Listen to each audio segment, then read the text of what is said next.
नमस्कार बच्चों एवं सुधीजनों। आइए हम लोग उद्धव और गोपी प्रेम स्वरूपा गोपियों के प्रसंग पर आगे चर्चा करते हैं। उद्धव जी यादवों के परामर्शदाता थे, ब्रह्म ज्ञान और योग के ज्ञानी थे। कृष्ण के चचेरे भाई और कहीं कहीं इनका रूप ऐसा मिलता है कि सूरदास जी की गोपियों ने मधुकर, क्योंकि दोनों का रंग सांवला है, भौरे का रंग भी काला है, तो मधुकर कह कर करके इंगित किया है। ये देवगुरु बृहस्पति के शिष्य। इस तरह इतने ज्ञानी उद्धव जी हैं। ये निर्गुण निराकार ब्रह्म के भक्त हैं और गोपियां प्रेम स्वरूपा हैं, वो कृष्ण की भक्त हैं। तो मुख्य है कि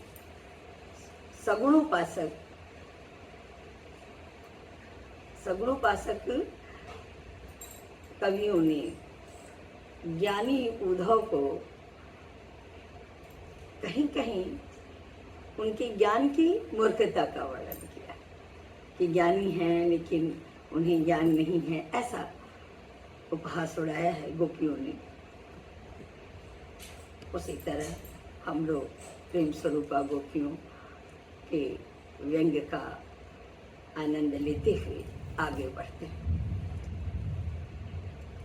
पिछले में मैंने बताया कि गोपियां कहती हैं, जई हैं बनी विगरी न वारिदिता वारिद की, बूंदता बिलई हैं बूंद विवश विचारी की। कि हे उद्धव जी, आप कहते हैं कि कृष्ण ब्रह्म है, तो भी हम उनमें लीन नहीं होना चाहते, क्योंकि अगर एक बूंद समुद्र में न मिले तो समुद्र की वारिदता में, उसकी बड़प्पन में कमी नहीं आती, और एक बूंद उसमें मिल जाए तो उसका बड़प्पन बढ़ता भी नहीं है, तो ब्रह्म है ही। लेकिन हम अब बूंद हैं, हम गोपी हैं, हम प्रेम स्वरूपा हैं, हम कृष्ण को प्रेम करती हैं, हम अपना अस्तित्व बनाए रखना चाहती हैं कि वो कृष्ण है और हम गोपी। आगे चलिए, कहते हैं रत्नाकर जी की लेखनी में कि चिंता मणि मंजुल मुख पवारी धूर धारण को। गोपियां क्या कहती हैं उद्धव जी से कि चिंता मणि मंजुल पवारी धूर धारण को, कांच मन मुकुर सुधारी राखिबो है। कि जो चिंतामणि के समान हमारे कृष्ण है, उनको कह रहे होगे भूल जाओ, और कांच को मन में सुधार करके सजा के रखने के कहते हो। कहें रते ना कर वियोग आग सारण को, उधो हाय हमको बयारी भाके वो कहो। आग, वियोग की आग में हम जल रहे हैं और हवा खाने को कह रहे हैं कि आग और भड़क उठे। कैसे अनाड़ी हैं आप। रूप रस निपट निरूप, रूप रस हीन जाहि निपट निरूप चुके, ताही रूप चाखिबो और रस चाखिबो कहे। एते बड़े विश्व माही हेरे हूं न पहिए जाहि, ताही त्रिकुटी में ध्यान, ताही त्रिकुटी में नयन मूदी राखिबो कहे। हे उद्धव जी, इतने बड़े विश्व में जो ढूंढने से भी नहीं मिलेगा, बिल्कुल निराकार है, जिसकी जाति पाति गोत्र किसी चीज का पता नहीं है, उसका ध्यान त्रिकुटी में लगा के, भवों के पास ये त्रिकुटी होती है, आंखें बंद करके उसका ध्यान आप लगाने को कह रहे हैं। और इतने मनमोहक रूप वाले हमारे कृष्ण को, जो चिंतामणि के समान है, जिनको देखते ही हम सारी चिंताएं छोड़ देते हैं, मुक्त हो जाते हैं, उनको आप भूल जाने को कहते हैं। तो आप कैसे अनाड़ी। इस तरह उन्होंने अनाड़ी कहा। अब आगे बहुत ही सुंदर वर्णन है। कहती हैं गोपियां कि आए हो सिखावन जो जोग मथुरा पे तोपे, उधो ये वियोग के वचन बतेराओ ना। हे उद्धव जी, अगर आप मथुरा से हम लोगों को योग सिखाने आए हैं तो योग सिखाइए। हम कृष्ण को भूल जाएं, ये वियोग की बातें हमसे मत करिए। कहें रत ना कर दया करी दरस दीनो। देखिए कितना व्यंग है, आपने बड़ी दया की कि आ गए हमें योग सिखाने। दया करी दरस दीने, दुख दरी विपतों पे अधिक बढ़ाओ ना। हमारे दुख को दूर करना अगर नहीं चाहते हैं, नहीं कर सकते हैं, तो अधिक बढ़ाओ ना। ये जिसको बढ़ाइए मत, ये दुख दरी विपतों पे अधिक बढ़ाओ ना। टूक टूक हुई है मन मुकुर हमारो हाय, चूंकि ही कठोर बैन पाहन चलाओ ना। हे उद्धव जी, हमारा ये जो मन का दर्पण है वो टुकड़े टुकड़े हो जाएगा। आप अपने कठोर बैन माने वाणी के पाहन माने पत्थर को मत चलाइए। आपकी ये योग की बातें, कृष्ण को भूल जाने की बातें पत्थर का काम कर रही हैं। हमारा हृदय टुकड़े टुकड़े, हमारा मन टुकड़े टुकड़े में विभक्त हो जाएगा। आप अपने वाणी का पत्थर मत चलाइए। योग सिखाने आए हैं तो योग सिखाइए और जाइए। फिर क्या कहती हैं? एक मनमोहन, एक मनमोहन तो बस के उजार्यो मोह, हिय में अनेक मनमोहन बसाओ ना। हे उद्धव जी, एक कृष्ण तो हमारे हृदय में बसे तो हम लोगों को उजाड़ दिए। बिल्कुल वियोग में हम जल रहे हैं, इतने हम परेशान हैं।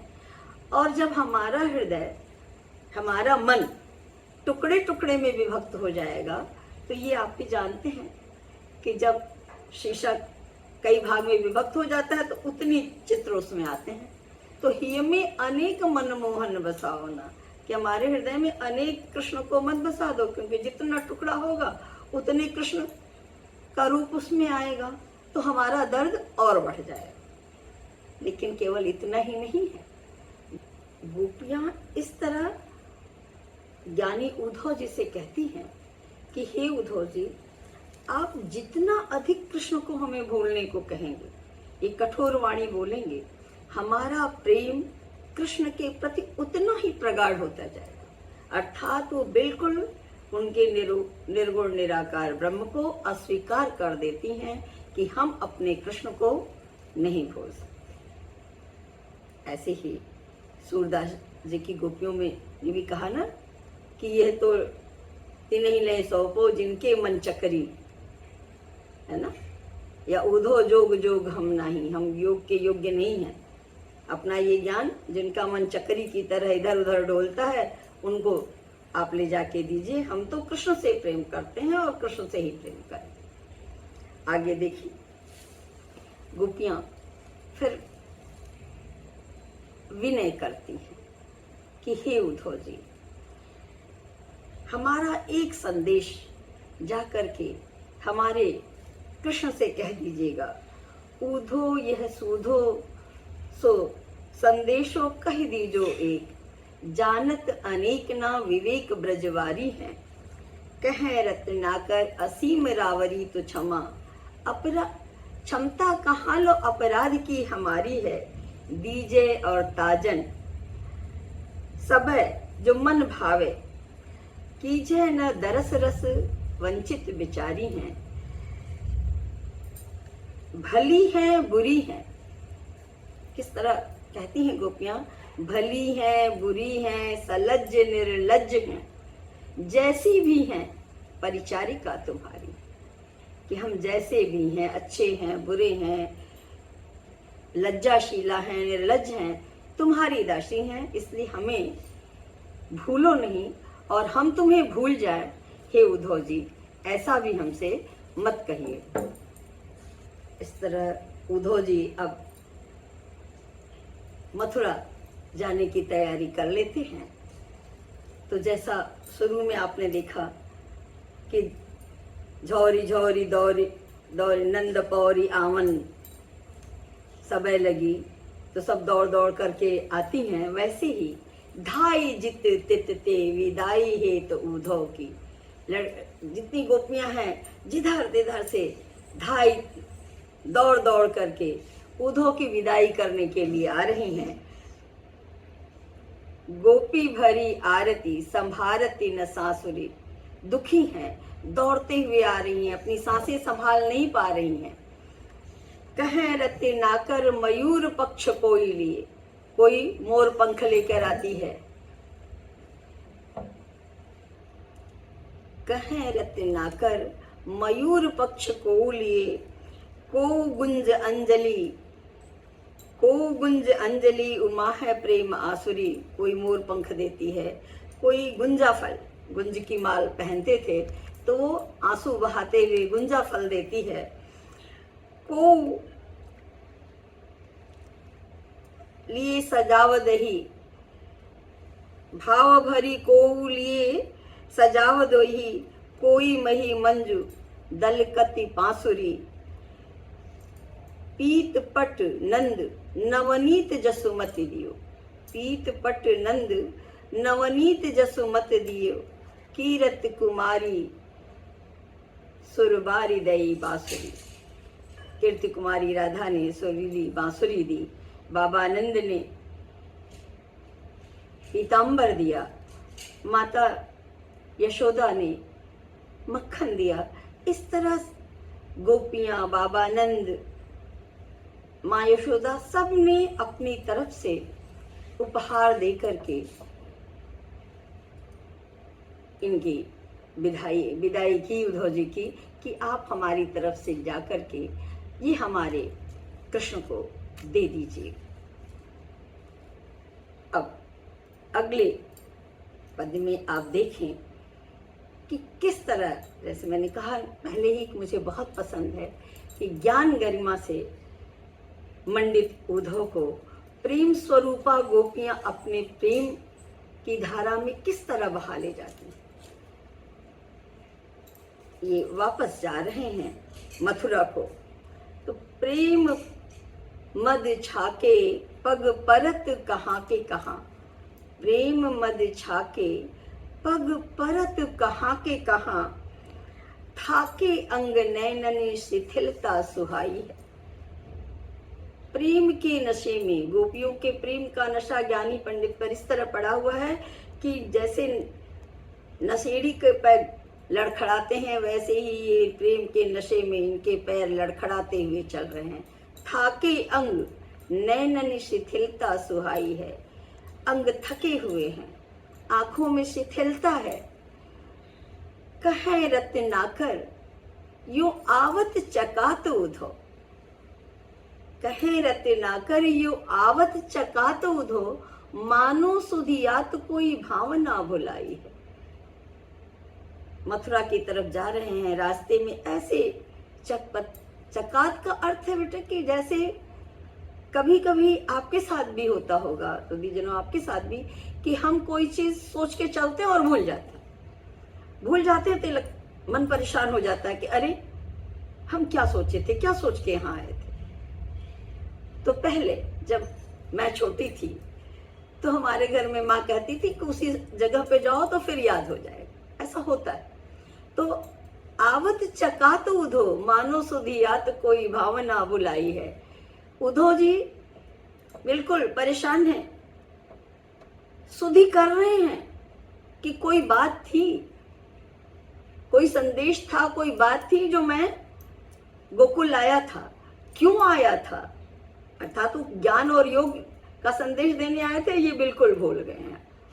बहुत ही सुंदर वर्णन है कि यूं चकात उधो मानो सुधियात कोई भावना भुलाई है, धारत धरा पे न उदार अति आदर सो, सारत बहोलनी जो आस अधिकाई है। एक कर राजे नवनीत जसोदा को लियो, दूजे कर बंसी वर राधिका पठाई है। एक हाथ में मक्खन है, दूसरे हाथ में बंसी है। और जब गोपियों को याद करके उनके आंखों से आंसू आना चाहते हैं तो उन आंसुओं को गिरने नहीं देते हैं, सारथी बहोले ने अपने कुर्ते की बाह में उसको पोंछ लेते हैं। तो इस तरह ज्ञानी पंडित प्रेम स्वरूपा गोपियों के प्रेम के नशे में इस तरह से लड़खड़ाते हुए मथुरा आ रहे हैं। आगे जब ये मथुरा पहुंच जाते हैं तो ब्रज रज रंजित शरीर शुभ ऊधो की, धाई बल वीर है अधीर लपटाए, ब्रजरज की ब्रजमंडल की धूल इनके शरीर पर लगी हुई है। ऐसा देख करके कृष्ण दौड़ते हैं और उनको अपने हृदय से लगा लेते हैं कि वो धूल मेरे उसमें आ जाए। कह रते नाकर सुप्रेम मद छाके हैरी, खरकती बाह था थमई किराए ले। वो प्रेम के नशे में झूम रहे हैं तो बाह पकड़ करके उनको सहारा देते हैं। इस तरह से कृष्ण जी उद्धव अपने मित्र को, अपने सखा को अपने हृदय से लगाते हैं। अंत में उद्धव जी कृष्ण जी से कहते हैं कि छावते कुटीर कहूँ रम्य जमुना के तीर, छावते कुटीर कहूँ रम्य जमुना के तीर, गौन रौन रेती सो कदापि करते नहीं।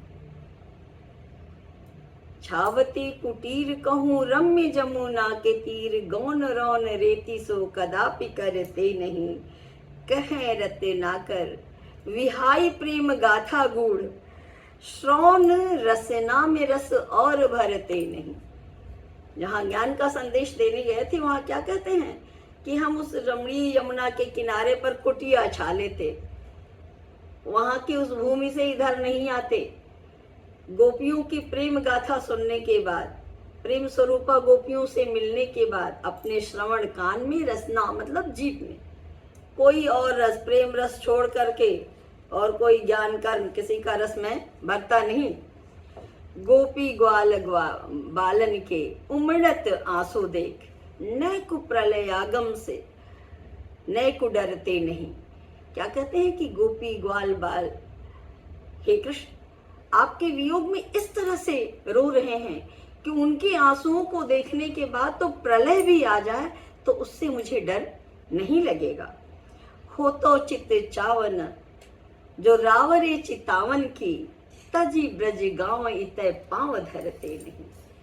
कि अगर आपको गोपियों का संदेश देने की इच्छा नहीं होती तो ब्रजमंडल छोड़ करके मैं यहाँ कभी आता ही नहीं। इस तरह से बाबू जगन्नाथ दास रत्नाकर जी ने जो ये उद्धव और गोपी संवाद लिखा है उसमें ज्ञानी पंडित ब्रह्म ज्ञानी योग ज्ञानी उद्धव जी के ऊपर प्रेम स्वरूपा गोपियों के प्रेम की विजय अर्थात ज्ञान के ऊपर प्रेम की विजय दिखाई है। आपने मुझे सुना, आपको कैसा लगा अवश्य बताएं। मुझे सुनने के लिए बहुत बहुत धन्यवाद।